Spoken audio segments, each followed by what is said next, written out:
पावसाळा आला की डोंगर पर्वत रांगांवरती ट्रेकिंगचा प्लॅन हा बनतोच. पण आपण कधी विचारही करत नाही की निसर्ग जितका सुंदर असतो तिथे काही गोष्टी खूप धोकादायक देखील असतात. पलीकडेच काही मित्र पाचनई गावाजवळ हरिश्चंद्र गडावर ट्रेकला गेले होते. तेव्हा त्यांना तिथे झुडपात एक भला मोठा बिबट्या दिसला. तो इतका जवळ होता की एक झडप पुरेशी होती.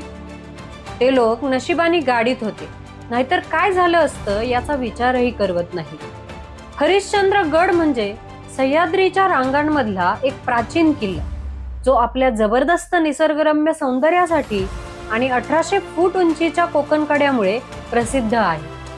निसर्ग सुंदर आहे, पण सावधगिरी बाळगली नाही तर तितकाच धोकादायक देखील ठरू शकतो. हा व्हिडिओ तुमच्या ट्रेकिंग ग्रुपमध्ये नक्की शेअर करा, कारण रोमांच आणि धोका एकाच वाटेवर असतात.